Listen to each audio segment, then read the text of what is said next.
आप देख रहे हैं हेल्थ इज वेल्थ। मैं आ रहा हूँ प्रत्येक मंगलवार और शनिवार को रात 9 बजे।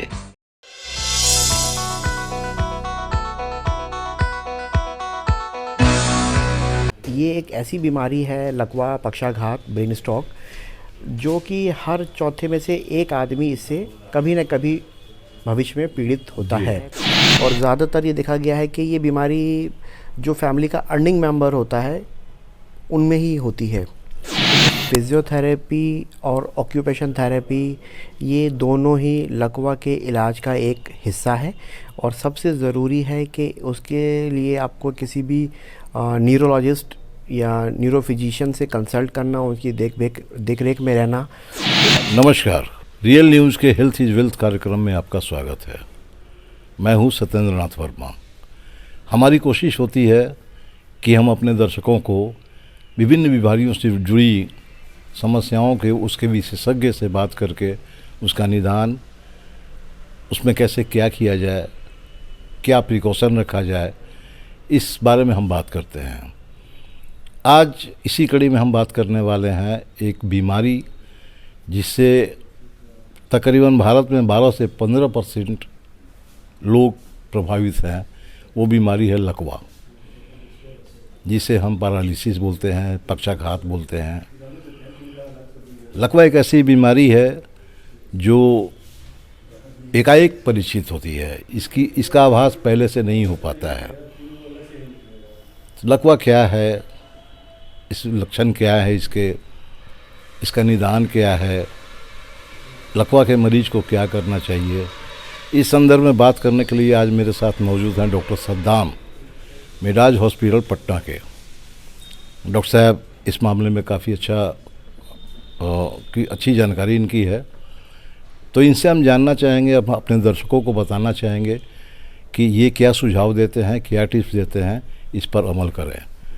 डॉक्टर साहब, रियल न्यूज़ में आपका स्वागत है। आप सबसे पहले हमारे दर्शकों को ये बताइए, ये लकवा बीमारी है क्या? आपका बहुत बहुत धन्यवाद, आपने अपने कार्यक्रम में मुझे बुलाया।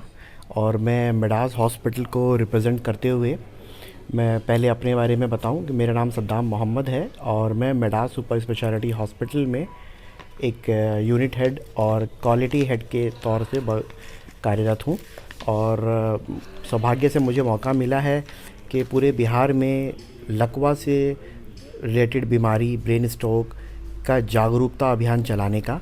और हम ये जागरूकता अभियान बिहार के सभी ज़िलों में, सभी ब्लॉक स्तर पे और सभी मोहल्ले तक पहुंचा रहे हैं, ताकि ये एक ऐसी बीमारी है, लकवा, पक्षाघात, ब्रेन स्ट्रोक, जो कि हर चौथे में से एक आदमी इससे कभी न कभी भविष्य में पीड़ित होता है।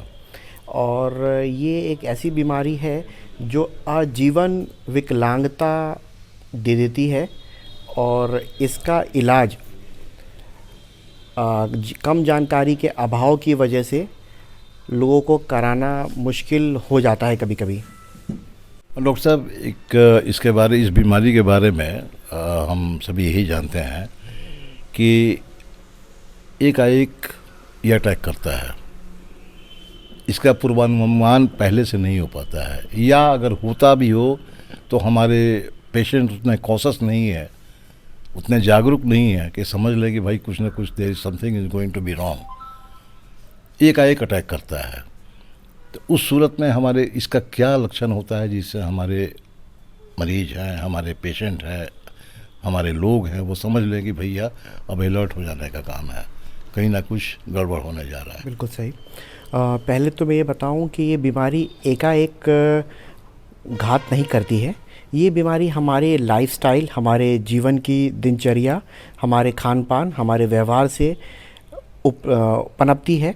जैसे कि high blood pressure, blood sugar, व्यायाम ना करना, मदिरा पान का सेवन करना इत्यादि, सिगरेट, स्ट्रेस, इन तरह की बीमारियों से छोटे कॉज बनते हैं इस बीमारी के। और ये एक तरह का स्ट्रोक, मतलब पक्षाघात का रूप धारण करती है। जब ये पक्षाघात का रूप या ब्रेन स्ट्रोक का रूप धारण करती है, तब हमें पता चलता है कि हमारा शरीर आधा काम करना बंद कर देता है, या हमारी ज़ुबान टेढ़ी हो जाती है, हम बोल नहीं पाते हैं, लड़खड़ा जाते हैं, हमारे चेहरे का आधा हिस्सा नीचे की तरफ लटक जाता है, या कई बार बेहोशी या उससे भी बड़ी संकेत देती है। जो अफेक्टेड एरिया होता है उसमें इसका मतलब कि ब्लड की सप्लाई न के बराबर होती है, जिससे वो पोर्शन जो है वो कहें शून्य पड़ जाना, जिसमें कोई भी हरकत नहीं होती है। अमूमन यही देखने को आता है लकवा के पेशेंट को। डॉक्टर साहब, हम जानना चाहेंगे, हमारे दर्शक जानना चाहेंगे कि वैसे तो मेडिकल साइंस ने लकवा को 4 भागों में बांटा है। मोनोप्लेजिया है, हीमोप्लेजिया है, पैराप्लेजिया है, क्वाड्रिप्लेजिया है। आप अपने अनुभव के आधार पर ये बताना चाहेंगे हमारे मरीजों को, हमारे दर्शकों को, कि इसमें कौन सा ज़्यादा खतरनाक होता है? देखिए, सभी चीज़ें ख़तरनाक हैं। हमारे लिए सिर्फ अभी जानकारी देना ये ज़रूरी है कि पैरालिसिस, लकवा इज़ ब्रेन स्ट्रोक, और ब्रेन स्ट्रोक जब होता है तो हमारे मस्तिष्क की रक्त धमनियाँ जो है बंद हो जाती है, चोक हो जाती है, जिसकी वजह से हमारा शरीर आधा काम करना बंद कर देता है। और उसके बचाव के लिए, जिसे हम लोग गोल्डन आवर्स बोलते हैं, जो हम लोग अभी जागरूकता अभियान के दौरान सबको जानकारी दे रहे हैं, 4 साढ़े 4 घंटे का वो गोल्डन आवर होता है। और अगर वो 4 साढ़े 4 घंटे में किसी भी मेडिकल फैसिलिटी तक पहुंच जाता है तो उसके जीवन भर के विकलांगता, अपंगता को हम लोग कम कर सकते हैं, या उससे बचा सकते हैं, या उसका जीवन भी बचाया जा सकता है। Very good. तो ये फैसिलिटी आप लोग की तरफ से ही है? मतलब हॉस्पिटल में ये सब है, बहुत अच्छी बात है। मरीजों के लिए काफ़ी लाभदायक होगा ये। और एक चीज़ और ये है कि डॉक्टर साहब, ये लकवा के पेशेंट को क्या फिजियोथेरेपी होता है? अमूमन हम देखते हैं कि वो लकवा के अटैक के बाद, या जब थोड़ा कम होता है उसकी इंटेंसिटी, तो लोग फिजियोथेरेपिस्ट के पे जाते हैं। क्या रोल है इसका फिजियोथेरेपी? देखिए, फिजियोथेरेपी और ऑक्यूपेशन थेरेपी ये दोनों ही लकवा के इलाज का एक हिस्सा है, और सबसे ज़रूरी है कि उसके लिए आपको किसी भी न्यूरोलॉजिस्ट या न्यूरोफिजिशियन से कंसल्ट करना, उनकी देख रेख में रहना, एक अच्छे अस्पताल को चयन करना, और फिजियोथेरेपी एक महत्वपूर्ण हिस्सा है उसका, जो वो भी ज़रूरी है। अच्छा, तो मतलब फिजियोथेरेपिस्ट के पास जाना बिल्कुल, मैंने एक तरह से कहिए कि अनिवार्य है। जी, डॉक्टर की सलाह पे वहाँ जाना बिल्कुल अनिवार्य है। ये उससे पेशेंट को फ़ायदा भी होता है? बिल्कुल बिल्कुल फ़ायदा होता है उससे। अच्छा, तो इसके अलावा डॉक्टर साहब क्या आप राय देना चाहेंगे, क्या सुझाव होगा अगर वैसे पेशेंट जो अटैक होता है, जिनको पैरालिटिक अटैक होता है, उनके खान पान का, रहन सहन का, आचार विचार का क्या आप राय? देखिए, राय तो ये है कि जानकारी ही बचाव है। किसी भी बीमारी का इलाज से अच्छा है कि आप उस बीमारी के आने से पहले अपने जीवनचर्या को सुधारें, अपने खान पान को सुधारें, व्यायाम की आदत डालें, धूम्रपान ना करें, मदिरापान ना करें, और यदि किसी भी प्रकार की आपको परेशानी आती है तो अपने निकटतम डॉक्टर से संपर्क करें, सलाह लें। मतलब कहने का मतलब डॉक्टर साहब यही है कि जो आपने अभी टिप्स दिया, जो आपने बताया मरीजों के लिए, ये काम करने से बहुत हद तक इसकी क्या कहें, बीमारी का लक्षण जो है वो भी कम होगा और बीमारी भी दूर होगी। जी बिल्कुल, इससे हम लोग बीमारी को भी कम कर सकते हैं, और अगर बीमारी आ भी जाती है तो उससे उसका इफ़ेक्ट जो होता है उसको भी कम किया जा सकता है। जी जी जी। और डॉक्टर साहब, इसमें कहीं सर्जरी का भी कुछ है, होता है क्या? ऐसे बहुत खास तो नहीं, बट अगर ज़रूरत पड़ती है तो कई बार करनी भी पड़ती है। इसकी सर्जरी होती है इसमें? जी, न्यूरो सर्जरी में। डॉक्टर साहब, यूँ तो देखा जाए हर कोई तनाव में जी रहा है, खाने पीने की शैली भी बिल्कुल बदल चुकी है, लाइफ स्टाइल भी लोगों का बदल चुका है, तो इसमें ज़्यादा चांसेस है इस तरह के स्ट्रोक को होने का। क्या कोई ख़ास पर्टिकुलर कोई एज ग्रुप होता है, या ये किसी को हो सकता है? ज़्यादातर हम लोगों ने देखा है एल्डरली पेशेंट को ज़्यादा हमने देखा है। पैरालिसिस अटैक होते हुए। आप क्या कहना चाहेंगे? अब तनाव में तो हर कोई है, युवा वर्ग भी हमारा तनाव में है, सारे स्ट्रेस ले रहे हैं वो, तो इसका कोई ख़ास तो एज ग्रुप नहीं होना चाहिए?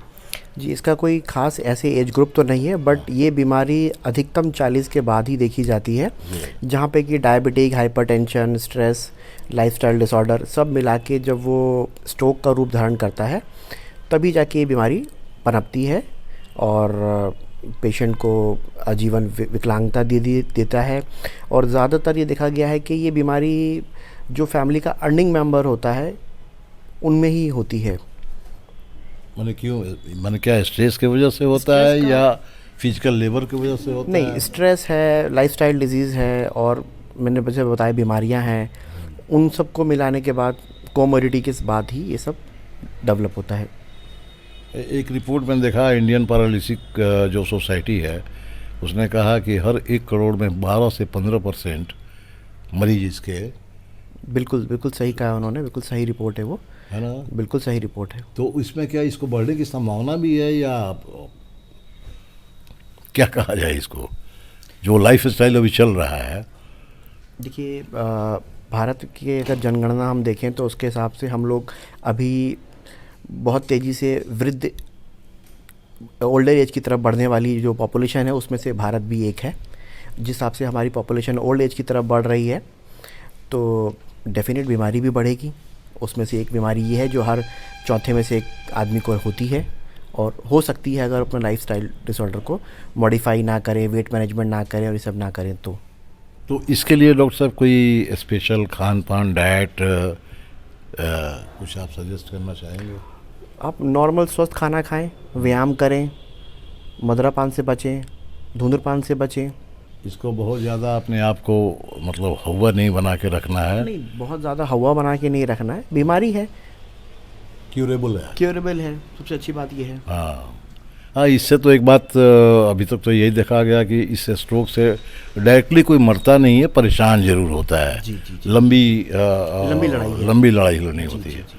तो ये थे हमारे साथ डॉक्टर सद्दाम मेलाद हॉस्पिटल के, और मुझे लगता है कि इन्होंने जो टिप्स दिया है, जो सुझाव दिया है, अगर इसको अमल किया जाए तो निसंदेह फ़ायदा होगा।